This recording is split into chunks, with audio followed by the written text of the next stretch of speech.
सबसे पहले तो नंबर्स के ऊपर बातचीत करना चाहेंगे। हमने देखा है नंबर्स इंटरेस्टिंग आए हैं इस बार।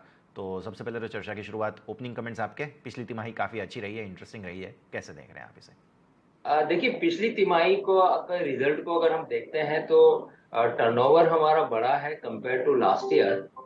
लेकिन मैं ये कहूंगा कि वॉल्यूम वाइज इस तिमाही पिछले साल की तिमाही के बराबर ही रहा है, कोई बहुत ज्यादा ग्रोथ नहीं आई। हम्म। उसका रीजन ये रहा कि पैकेजिंग बोर्ड की डिमांड इस तिमाही में कम रही। उसके फैक्टर चाहे वो फार्मा सेक्टर का फार्मा एक्सपोर्ट कम हुआ, या फार्मास्यूटिकल इंडस्ट्री में इम्पैक्ट था, या एफएमसीजी इंडस्ट्री में इम्पैक्ट था, या गारमेंट इंडस्ट्री में कुछ इम्पैक्ट था। तो इस वजह से पैकेजिंग बोर्ड की डिमांड थोड़ी सी ठंडी रही। उस वजह से वॉल्यूम ग्रोथ बहुत ज्यादा नहीं मिला। लेकिन ओवरऑल क्वार्टर अच्छा था, क्योंकि जो राइटिंग प्रिंटिंग पेपर के प्राइस थे वो ठीक थे, डिमांड अच्छी थी।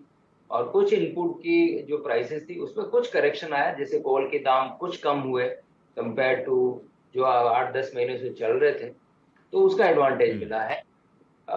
ये रहा। लेकिन पैकेजिंग बोर्ड के दाम कुछ गिरे, कोटेड पेपर के दाम गिरे, तो उसका एक नेगेटिव इम्पैक्ट भी दिखा।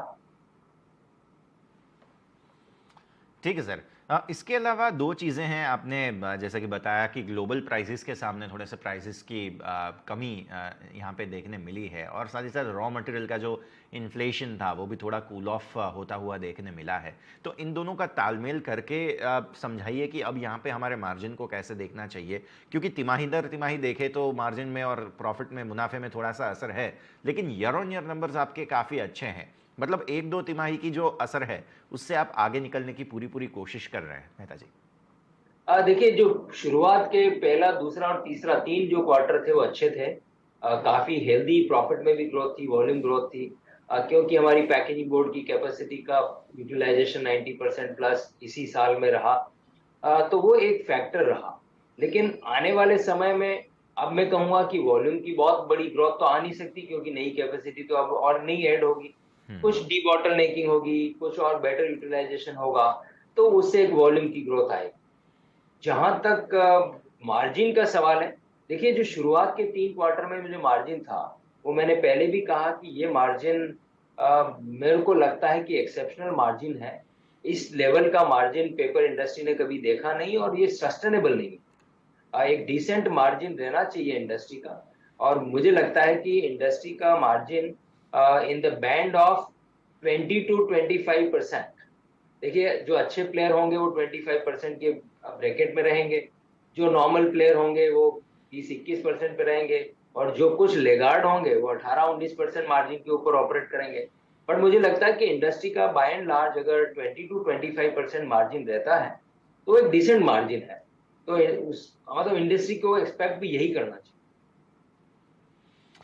ठीक है सर। अब आते हैं हमारे ये जो अभी की फ़िलहाल सिचुएशन हुई है, वॉल्यूम ग्रोथ के हिसाब से हमने देखा है कि ये तिमाही में थोड़ा सा स्लो डाउन देखने मिला है। Q3 अगर हम देखें, Q2 देखें FY23 के हिसाब से, तो ये बहुत इंटरेस्टिंग है। लेकिन ईयर ऑन ईयर अगेन मैं देख रहा हूँ कि इतना ज़्यादा फ़र्क नहीं पड़ा है।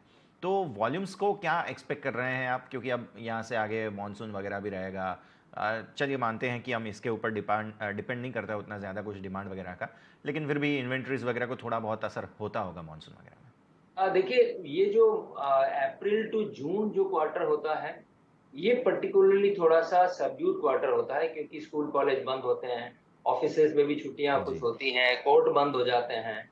तो इसमें कुछ राइटिंग प्रिंटिंग पेपर का जो कंजम्पशन होता है वो कम होता है। पैकेजिंग बोर्ड का कंजम्पशन अप्रैल के बाद में पिकअप होना शुरू हो जाता है। तो इस बार शायद वो मई में भी पिकअप अब थोड़ा सा होना शुरू हुआ है।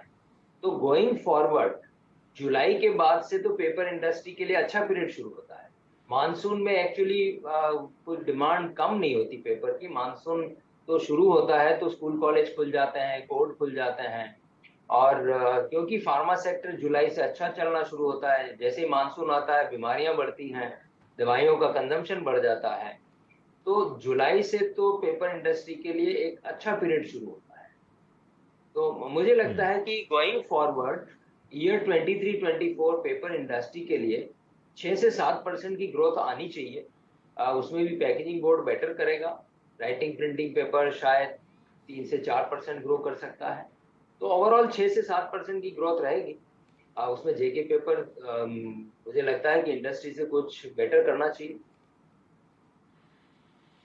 Definitely sir.